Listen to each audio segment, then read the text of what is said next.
Kitą savaitę turi būti surengta neeilinė Seimo sesija skambiu pavadinimu priimti rezoliuciją įvardijant agresiją į Ukrainą. Čia paprasta. Tačiau kaip buvo paskelbta ta sesija? Norint paskelbti neeilinę sesiją, reikia, kad būtų surinkta trečdalis Seimo narių parašų. Ir garsiai ištrimitavę, kad tie parašai yra, šiandien aš jau išgirdau labai netyčia žinių radijo laidose, kad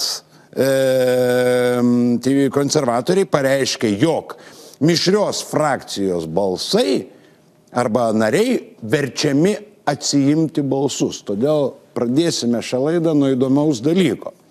Šiandien iš Kauno į Vilnių atvyko Jonas Varkala, kuris atsiėmė savo balsą.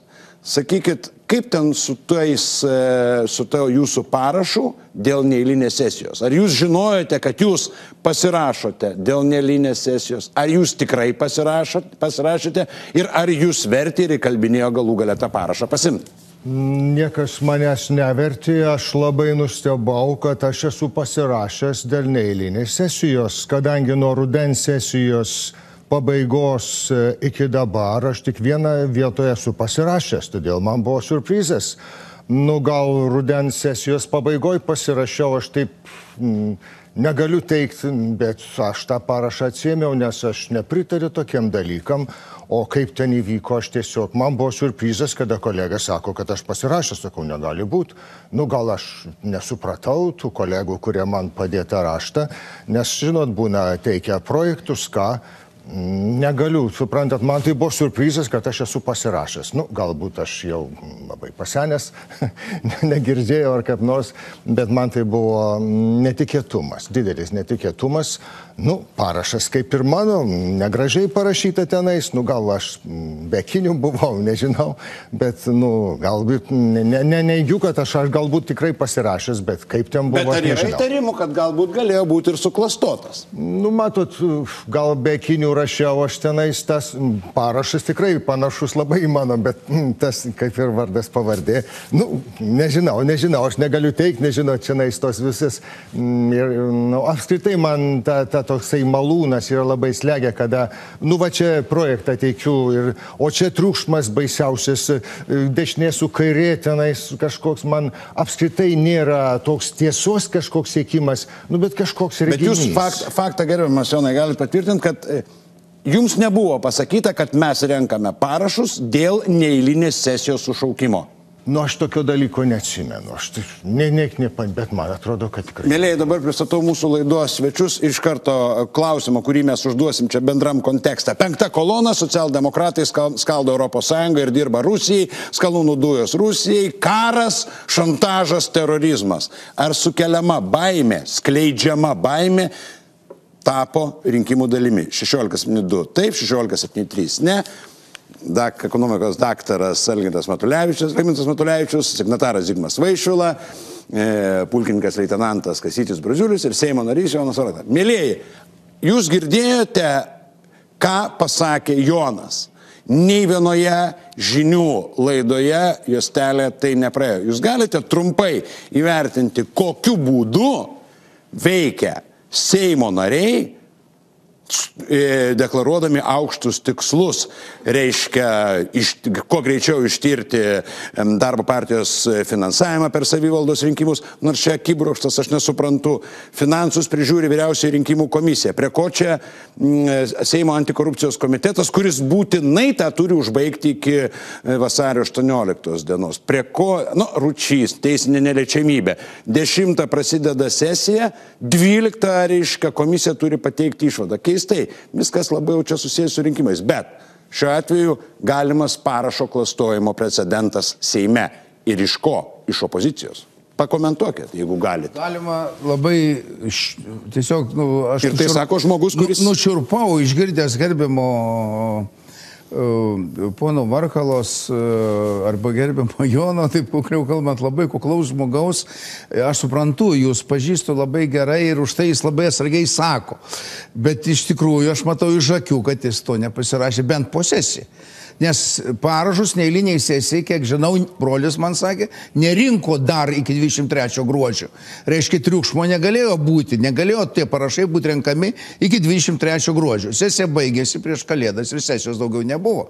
Buvo tik tai šventinis minėjimas Seime 11, tai yra 13 sausio. Viskas. Reiškia, kad parašai šie turėjo būti renkami ne triukšme, o kur nors kabinete.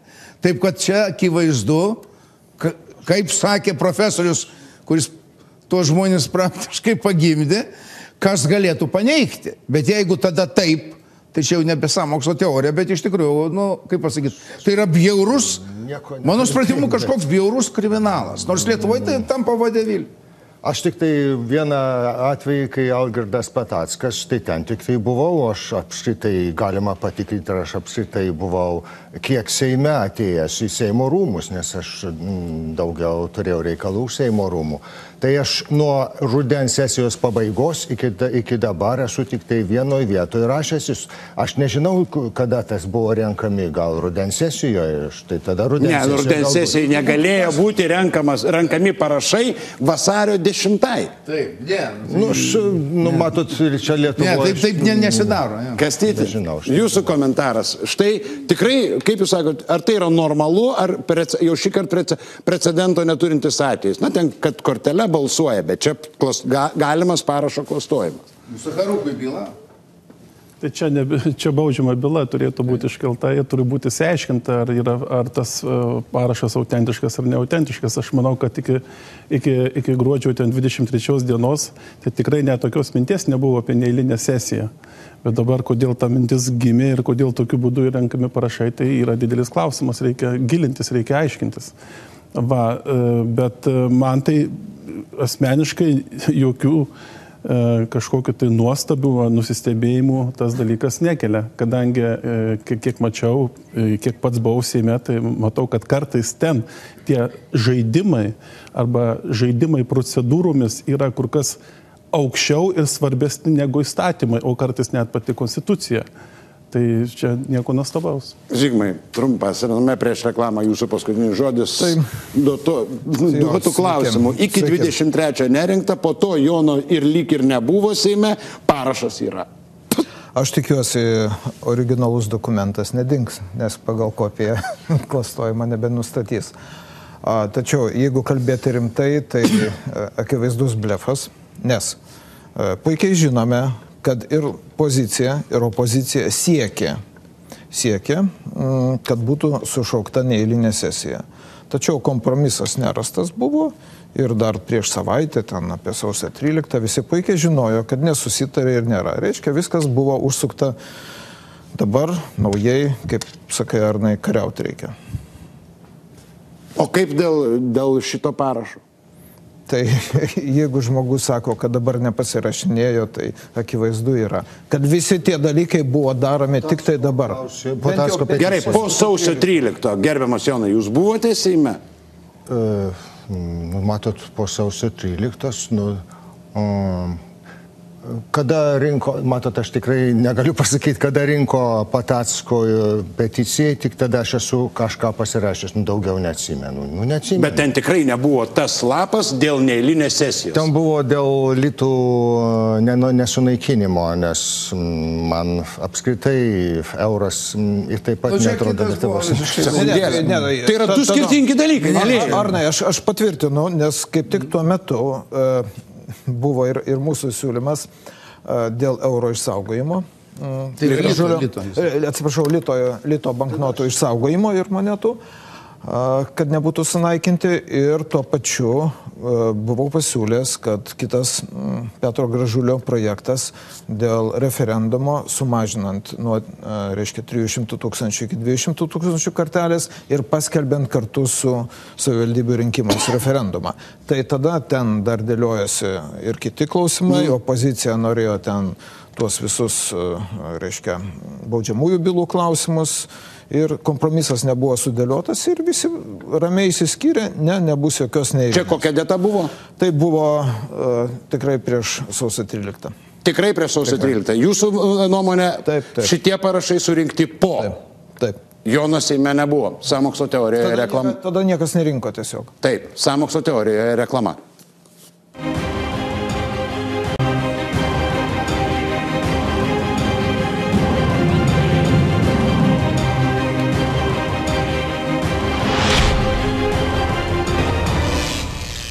Grįžtame į sąmokslo teoriją, laidoje viskas taip pat, tik jūsų balsai nuspręs, kam atiteks mūsų Skorpionas, už kurį mes dėkingi už draistinį bendrovį metalo formą.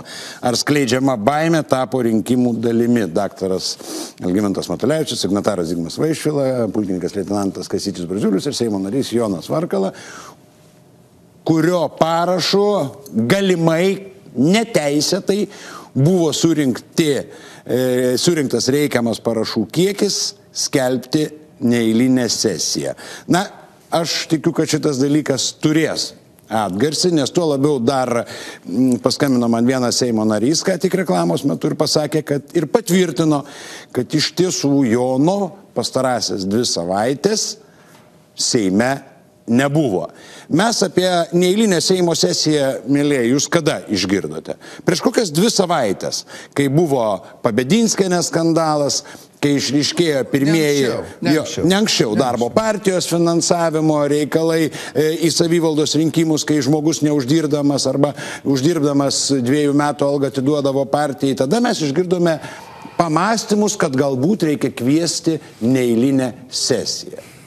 Tai nežinau, tikriausiai gal jūs, kaip atsiprašau, susispendavęs kunigas, gal jūsų angelas sargas, kaip nors tą jūsų parašą atnešė į Seimą ir padėjo ant to lapo. Tai fizinio kūno. Tai fizinio kūno, bet matot, aš tai tokiem dalykam nebūčiau pritaręs, jei mane būtų kas nors paklausę, ar jūs pritarėt ir pasirašyti, aš nebūčiau, todėl aš tą parašą atsiėmiau, ar tai mano parašas ar ne, aš tiesiog negaliu, galbūt mano parašas be kitą progą rinktis, tai čia daug variantų, aš tik tiesiog nustebau ir atvažiavau išsiaiškinti, kas čia dabar yra, kad aš ir ką jūs išsiaiškinot paskutinis? Tik tiek išsiaiškinau, kad atšaukiau ir aš, kaip sakant, mandato to, kuom aš nepritariu, nepavedžiau.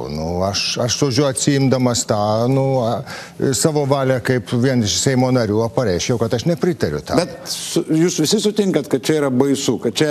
Ar galima tai vardinti, kaip galima kokį nors aferistinį žingsnį, veiksmą? Ar ne? Klastojimas dar galimas būti ir kitas būdas, ne tik parašas, bet ir prie esamo dokumento prijungti kitą dalį. Tai tų būdų yra daug, bet visi šitie dokumentai turi būti Seimo kanceliarijoje registruojami, todėl viskas turi būti atsekama. Ir įmanoma surasti klastotojus. Ir jau čia Seimo pirmininkės dabar yra garbės klausimas, Seimo valdybos garbės klausimas visų pirma išsiaiškinti ir rytoj pat viešai paskelbti, kas čia nutiko. Gerbiamas Arnai, aš nesu simpatikas Uspaskich įkurtos darbo partijos, bet šiuo atveju yra labai įdomi situacija. Dabar, kai Seimo pirmininkė bedarytų, jinai pastatytų labai į keblę padėtį, kadangi sakys, kad jinai daro dėl to, kad ten yra klausimas dėl jų finansų. O visi žinom, man kiek jautrus yra jų finansai. Bet tegu man konservatoriai pasako, ar per 25 metus pačius visi finansai, kodėl jie patys šitiek laiko būdami valdžioje negalėjo nieko padaryti su tais finansais, kur visi žinome, kad masė juodų finansų vaikščio po Lietuvą per rinkimus. Ir kas čia per nesąmonės tokias daryti Lietuvoje? Ir eiti net iki tokių dalykų ciniškų, kad Seime jau kombinuoti arba padirbinėti galbūt parašus. Atsiprašau, ponai, tada reiškia praktiškai yra tikrai valstybės krachas. Gal tada reikia neeilinės sesijos, o neeilinių rinkimų. Štai Kastytis, kaip buvęs žvalgybininkas, dirbęs Seime, Zigmas pasakė, kad čia yra Seimo valdybos, Seimo pirmininkės garbės reikalas išsiaiškinti šią situaciją. Sakykit jūs, kaip jūs galvojat, ar bus tai padaryta poryt, ar ne? Aš manau, kad nebus. Gal aš manau, kad bus sprendimas, visiškai niekas nieko nesiaiškins. prisakys visų įvairių pasakų, prikalbės įvairių kitokių dalykų ir viskas nutils, nurims ir visi viską užmirs. B, galbūt jeigu kils visuomenės nepasitenkinimas arba iškels tą klausimą, pradės eskaluoti spaudą, tai galbūt pradės kažkokį tai vidinį tyrimą, bet ne iki teisminį. Tai aš manau, bet iš tikrųjų manau, kad bus A. Mano manimo, tai iš tikrųjų yra skandalas, kad iš tikrųjų normalioje valstybėje reikia paimti ir išsiaiškinti, ar tas parašas tikrai yra teisingas, tikslus ir ar kiti atitinkant tuos žmonės, kurie ten pasirašė. Tai vienas dalykas. Antras dalykas - išsiaiškinti, kodėl buvo klastojamas parašas. Tai ko buvo siekiama. Kokiu būdu? Kas klastojo? Kas klastojo? Svarbiausia. Tai va, kad taip nebūtų, nes mes dabar kalbam ne apie tai, kad uždarai akcinį bendrovį, ne apie tai, kad kažkok tai viešoji įstaigoje, kur 50 žmonių dirbo ten tik tai, o kalbam apie aukščiausią Lietuvos valstybės valdžią, apie mūsų atstovus Seime. Seime, kuris priima įstatymus, kuris nustato žaidimo taisyklės, pagal kurias mes žaidžiam. Ir tas kažkas žaidžia procedūrinius žaidimus. O teisingai jūs pasakėt, gerbiamas Vaišvila, kad tai gali būti tas parašas tikras, tačiau gali būti žaidimai kiti. Parašas paimtas kitų dokumentų remintis. Nesilaikantis nustatytų tvarkų, kad vienam dokumente turi nutarimas ir turi būti vieni parašai vienam dokumente, kad nebūtų galima parašo išskirti. Bet gal kažkas atėjo, padėjo du lapus. Štai nutarimas toksai, o čia parašą padėkit. O paskui gali žaisti. Bet taigi čia apgavystė. Čia yra žaidimas. Čia yra žaidimas. Palaukit, koks čia žaidimas? Čia apgavystė. Čia nusikaltimas. Čia nusikaltimas. Vadinkim daiktus tikraisiais vardais. Tai yra kriminalinis nusikaltimas daromas aukščiausio valstybės institucijos. Labai teisingai padarė. Sekundėlę, kas tai padarė? Tai net aiškintis nereikia. Kieno iniciatyva buvo renkami parašai neeiliniai sesijai? Ten yra tam Seimo nutarime, kuris yra paruoštas, tai yra parašyta, kas yra iniciatorius. Viskas. Viskas daugiau nėra ką aiškinti. Bet aš patikėsiu Kastyčiu, gerbiamas Jonai, nieks nieko neišsiaiškins. Aš labai atsiprašau, be jokio įžeidimo. Jūs padarys viešai kvailių ir tuo pasibaigs. Pamatysit. Kvailiai pasako didžiausias tiesas. Jogdariai, kvailiai ir vaikai. Jogdariai, dvaro jogdarys. Taip, tai dabar grįžtame prie tos mūsų baimės, kurį čia skiepėjama. Rytoj karas, terorizmas, 5 kolona. Neįsivaizduoju, kas darosi. Ir visi išsigandę. Kiekgi galima spausti tą tautą, eskaluojant tą karo temą? Zigmai. Tol, kol bus pasiekti rezultatai. Kokie? Kokie rezultatai? Na, aš paimsiu patį ryškiausią pavyzdį. Prezidentė paskelbė, kad Rusija yra teroristinė valstybė lapkričio mėnesį. Na ir visi čia mes šurmuliavom, ne tik Lietuvoje, ir diskutavom, ką tai reiškia. Lapkričio 26 dieną ji pateikė dekretu sutartį dėl Lisabono sutarties papildymo, dėl Europos stabilizavimo mechanizmo. Ir šitam triukšmelyje Seimas kone vienbalsiai ratifikuoja.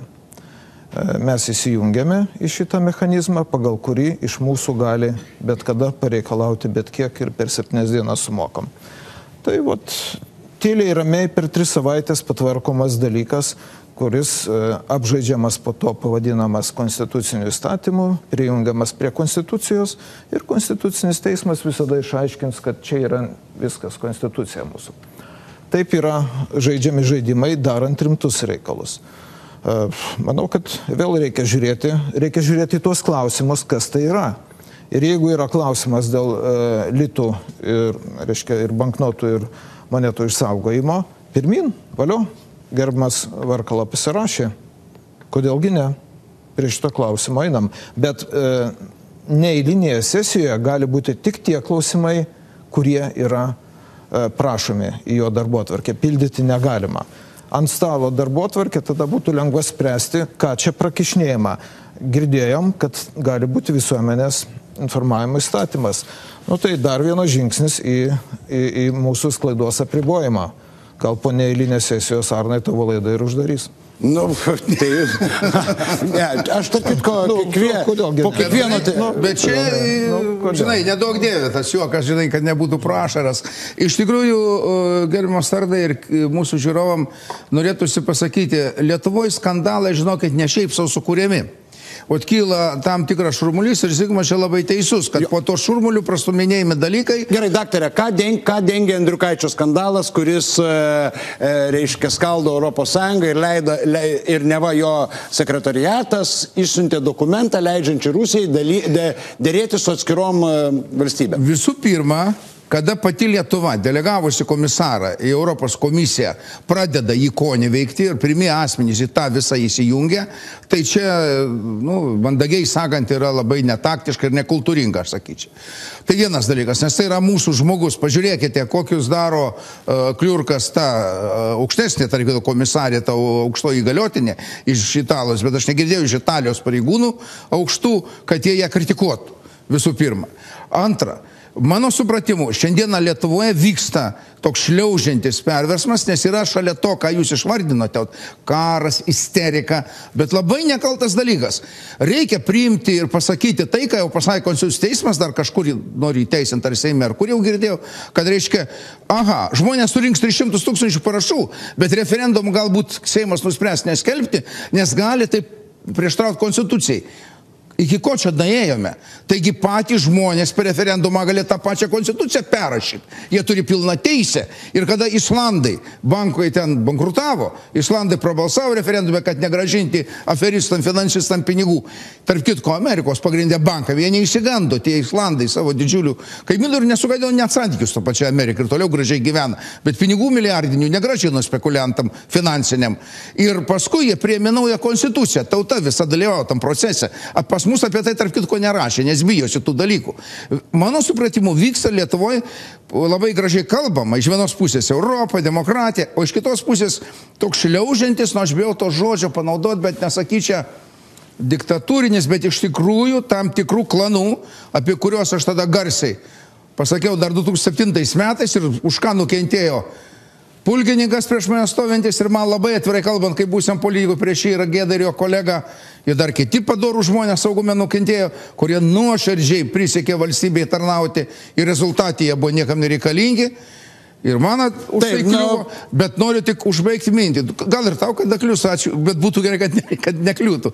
Bet mano toks įtarimas, kad niekur nedingo, tik gal žaidėjai pasikeičia. Truputį.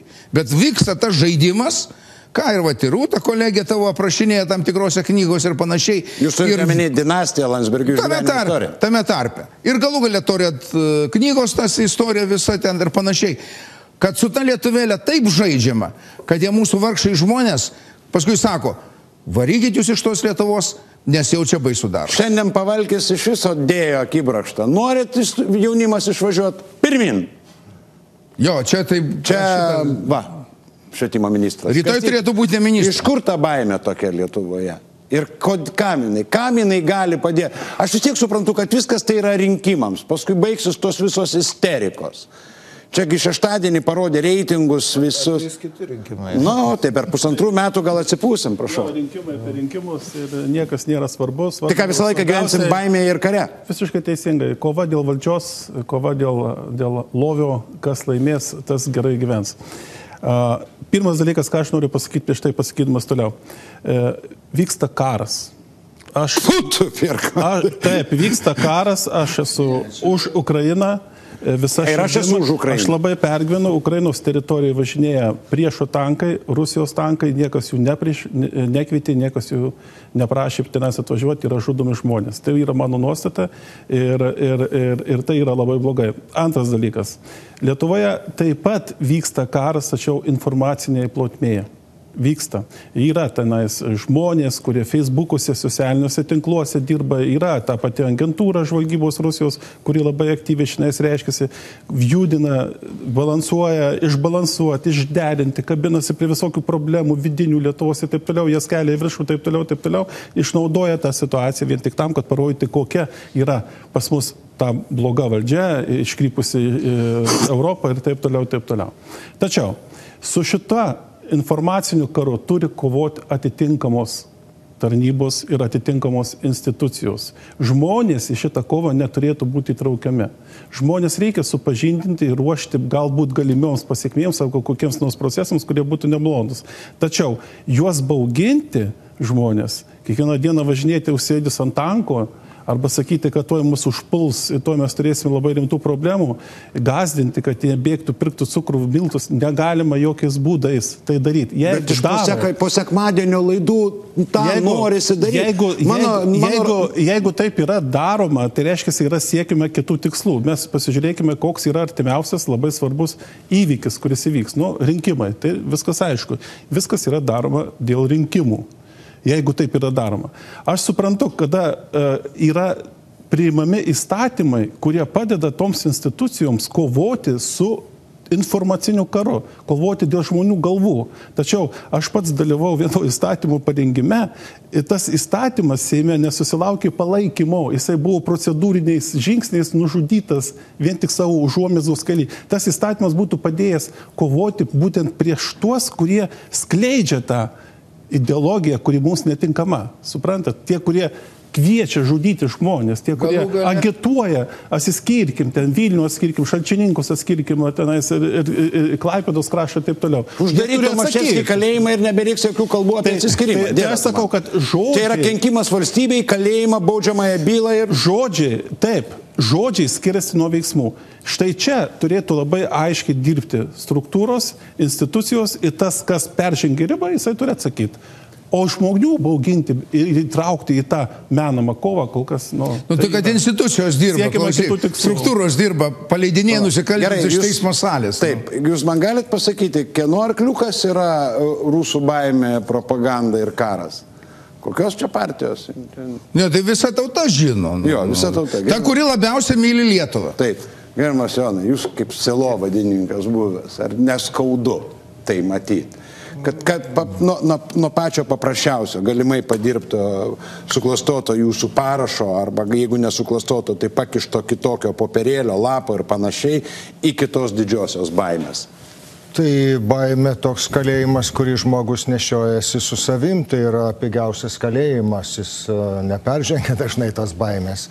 Na, tai mūsų ir partija Drąsos kelias pavadinom, bet drąsos po visų tų totalitarinių režimų ir esančio, matot, aš manau, kad buvę šitie valdininkai tapo savininkai ir iš esmės nelabai kas pasikeitė, tik blogai, kad kaip tokių valstybių neliko, bet liko tokie bajorai ir tie bajorai yra valstybės savininkai, valdžia tenais, o rodoma valdžia Seime, tenais vyriausybės rūmose, bet aš valdžią matau tų bajorų, kurie buvo valdininkai, dabar savininkai ir jie pakankamai turi tų, kaip čia, svertų valdyti, bet tokios valstybės, mano išmanymu, nėra stabilios, nes viešasis interesas ignoruojamas, žmogiškieji ištekliai prarandami ir ta baimė, tas pagaliau, kaip aš sutinku, žmonės degradavusius, kurie buvo pamesti, visokie fermų darbuotojai, jų vaikai, tai jie tiesiog kaip pertekliniai žmonės sunaikinami alkoholizmu, rūkimu, panašiai. Tai šita bajorų tvarka, kuri dabar stojo, naujųjų bajorų, man yra baisi ir tas nežmoniškumas, nes aš matot, kaip ir mūsų kolega Povilas Gylys sako, dabar viena partija yra liberalistinė, tai kurie iš viso tą viešą interesą žmogų laiko, tokių, kaip popiežius čia neseniai pasakė, tokių kamoliukų, kurį galima nuspirt baigus eksploatuoti. Jūs atsakykit, o kam visą tai naudinga? Štai taip žemint. Matot, žmogus, Freudas pirmas pasakė, kad žmogus yra racionali būtybė. Tai ir tokius tie seksualiniai iškrypimai, anomalija yra. Ir apskritai, mano išmanymu, šita civilizacija baigėsi ir tas toks kapitalizmas su tom besiplečiančiom rinkom įsisėmė ir turi būti apskritai žmonių santykiai, valstybių gyvenimo principai ir finansiniai tie sugyvenimai visiškai kitaip remtis, nes tai įsisėmė. Paprasčiausiai gerai yra popiežiaus Pranciškaus pasakyta, Europa liko tokia ignoruojama, nevaisinga senelė už tai, kad jinai tą žmogišką matmenį, iš kurios užaugo krikščionišką pasiaukojimą, meilę, kitus dalykus prarado, tai ta Europa praktiškai visas šitas pasaulis buvus. Nu, amerikonai irgi ne jaunikiai, jau nekalbant apie rusus. Aš manyčiau, kad amerikiečiai ir Europa yra, kaip tik manyčiau... Čia jau, gerbiamas Jonai, globalu. Ne, čia jau globalu, aš kalbu, kam naudinga visa, štai visa šita isterija, kaltinimai. Kažkaip man ypatingai toks buvo įdomus dalykas, kad, na, tai... Sparnuota frazė, taigi velniai gaudo tą visą. Taip, bet jūs norite pasakyti, kad, reiškia, opozicinės partijos yra velniai, nes, na, seniau kaldavo, reiškia, tos baisiausius nusikaltėlius, darbiečius, tvarkiečius. Bet kai prasidėjo žiaurus pjovimas ir kuris beje turėjo pasiekmes, žiūrint į reitingus socialdemokratų, jų baisus kritimas, tiesa ir konservatorių taip pat. Kai čia Šalaševičiūtė tarkavo, Andriukaitė tarkavo ir tylų socialdemokratai tyli, jokio pareiškimo, nieko. Baimė, karas, 5. kolona, ne tose rankose valdžia. Tai nauda kam? Jūs pakomentuokit. Tai manyčiau, pirmas postulatas, 2008-2009 metų ekonominė krizė, aš manau, ilgam Lietuvoje pakirto pagrindą vėl formuotis viduriniai klasiai. Nepakirto, o buvo nukirsti. Nukirsti. Specialiai. Ir šitą situaciją sukūrė tai, kad reikia papildyti baimę, gąsdinimais, bedarbystę, išsiųsti kuo daugiau žmonių ir tada likusiai lieka visiškai priklausomi ir valdomi. Tačiau jeigu kalbam apie tai, kas vyksta ir prisiminant Andriukaičio kaltinimą, aš manau, yra labai paprastas paaiškinimas. Andriukaitis dirba struktūroje, Europos komisijoje, kuri turi savo politiką, kuri akivaizdžiai keičiasi ir nebetitinka Lietuvos prezidentės viešai skelbtos šitos politikos. Tai aišku, pyktis prasiveržia. Tačiau dabar, jeigu kalbam labai rimtai ir apie tai, kas vyksta Ukrainoje, tai nežinau, kuom užsiima Valstybės saugumo departamentas, perskaičius Daivos Ulbinaitės išteisinamai nuosprendį man, kaip buvusiam tokios struktūros vadovai, man gėda, atsiprašau, pašluosti, ne departamentas. Tai šitoj situacijoje, saugumo departamentui tiesiai užduodu klausimą. Ar jūs atkreipėte dėmesį į tai, ką pasakė Rurgazas, Vokietijos Rurgazas, kuris yra ir Gazpromo akcininkas, atvykęs Lietuvos vyriausybei pernai pavasarį, parduodant mūsų Lietuvos dujų ir energetikos įmonių akcijas mūsų vyriausybei. Nagi, priminkit. Pasakė tokį dalyką, kad tai yra jų vyriausybės principinis sprendimas išeiti iš šitos zonos. Taip. Rytų Europos, Baltijos šalių. Atsisakyti pačios pelningiausios mažmeninės atšakos prekyboje šitų produktų, monopolinių. Ir tą patį padarė Gazpromas.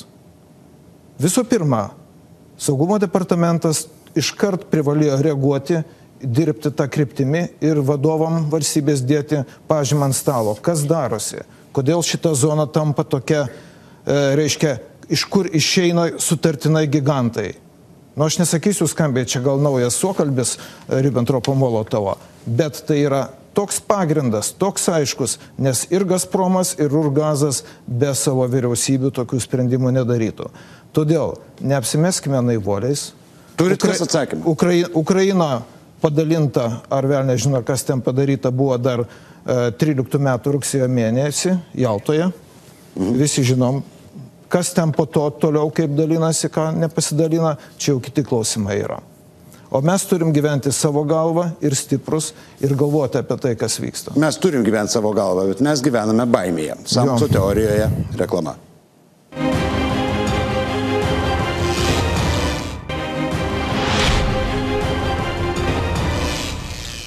Grįžtame į sąmokslo teoriją ir atsisveikindami. Baigiamieji pamastymai, ar skleidžiama baimė tapo rinkimų dalimi ir kam tai naudinga, daktarė?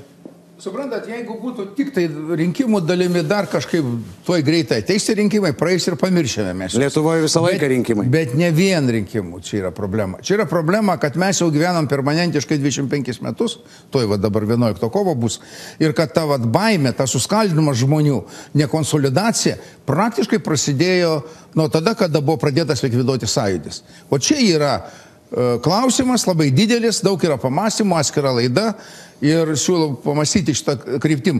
Nes tai, va tas visas susiskaldimas, tas visas kurstimas, kuris ar kitko net ir tarptautinėse konvencijose yra smerktinas ir mūsų konstitucija to neleidžia. Tos visos baimės, tos visos fobijos, skaldyk ir valdyk. Tai yra labai pavojinga mūsų Lietuvai, tai yra neateitis Lietuvos ir tai visiškai neveda į tą gerovės Lietuvą. Tai yra, mano supratimu, veikiama prieš Lietuvą. Ir absoliučiai tai nieko naudos neduoda mūsų Lietuvai, mūsų tėvynei. Taip, kad čia reikia ieškoti šaknų ir aš siūlau iš tikrųjų padiskutuoti, o kodėl va, tas dalykas taip yra daromas valstybėje. Ačiū. Zigmai. Tai prisiminkim po kovo 11-osios labai konkretu.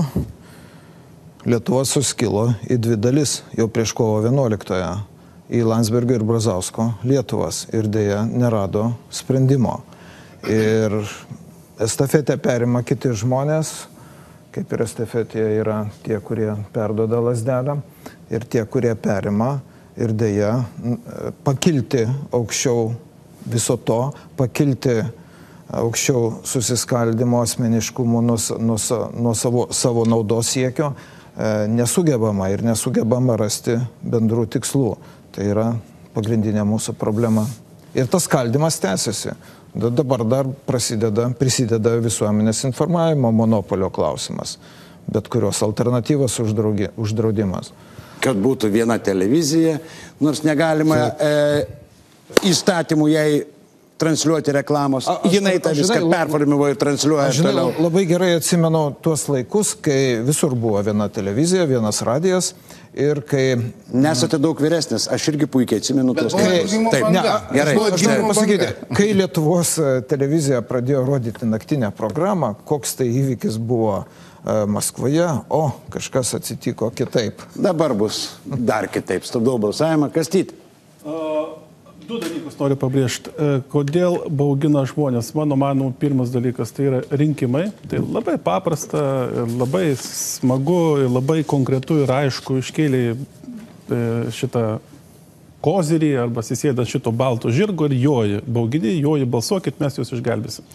Antras dalykas, šita bauginimo situacija, kada žmonės apie tai galvoja, pergyvena ir panikuoja, tada galima priimti įvairius įstatymus. Kai vieną iš tokių įstatymų galėčiau priimti įstatymus, kurie suvaržytų žmonių teises, laisvę suvaržytų, galėtų kištis į žmonių gyvenimus, nurodinėti, kaip jie turėtų gyventi, kontroliuoti jų, nukreipti tos gyvenimus ir taip toliau. Vienas kaip iš tokių įstatymų dabar yra parengtas Seime. Tai korupcijos prevencijos įstatymų pataisos, jos yra daugumoje geros, bet yra kelios nuostatos, kaip pavyzdžiui viena iš nuostata, padaryti visus valdininkus, tame tarpe ir valstybės įmonių darbuotojus geniais. Stukačiais, gerbiamą Ireną, labai atsiprašau. Jie privalės per 48 valandas informuoti STT generalinio direktoriaus nustatytą tvarką apie galimai pasireiškusios korupcijos požymius. Jeigu jie per 48 valandas neinformuos, tai juos bus galima atleisti iš darbo. Tai čia jūs manote, po tą baimę ir tai slepiasi? Gerai. Tai yra valdymas, tai nereikės ten tų juodų sąrašų sudarinėti. Ir jūsų, gerbiamas Jonai, paskutinis žodis. Tai bijančių žmonės be abejo geriausia valdyti, jie paklusnus yra ir, sakyčiau, baimė panaikina žmogaus žmogiškumą, nes Jėzus Kristus mokėjo stovėti ir pilotas apie jį pasakė, štai žmogus, bet va, matot, to štai žmogus tikrai mes dar kol kas greit neturėsim. Na ir manau, kad prarasta žmonių atsakomybė už savo valstybę, na ir tos atsakomybės turbūt tol neatsiras, kol neatsiras tokio žmogaus orumo. Aš tai pavyzdžiui nustebau, kai popiežius kalbėjo Europos parlamente, būtent tą europiečio orumą kvietė, jo nėra. Tai į savo tai buvusiai bažnyčiai mesčiau taip pat kaltinimą, kasgi išmokė klūpėti žmonės ir prarasti tą žmogišką drąsą, aš taip manyčiau. Taip, nu ką, žiūrovai irgi 120 prieš 13, kad baimė tapo rinkimų dalimi. Tik klausimas, mes visi puikiai žinom, kam yra naudingas tas baimės eskalavimas. Ar ta baimė ir karo isterika pakels jų reitingus tiek, kad jie sugebės vėl juos išlošti. O mūsų Skorpioną, už kurį mes dėkingi metalo formai, leiskite teikti Jonui Varkalui, kuris išdryso ateiti į tiesioginį eterį ir pirmą kartą drąsiai pasakyti, taip, mano parašas, lyg ir ne mano, jis galimai suklastotas, kad po tuo dokumentu aš tikrai nesirašiau, tai faktas. Drąsos jums, gerbiamas Jonai, tebūnie pagarbintas per amžius atsakymas. Būsimam iki teisminiam tyrimė bus 2 nukentėjusi, Jonas Varkala ir Seimas. Gali būti, nors Kastytis sako, kad nieko nebus. Įsivaizduojat, iki kokio lygio yra pasiekta baimė, kad tie, kurie gali, kuriem yra nusispjauta ant mūsų, nesibaimindami, daro aferistinius, kriminalinius dalykus su parašais. Tikiuosi iki kito trečiadienio, mėlyjeji. Gero vakaro.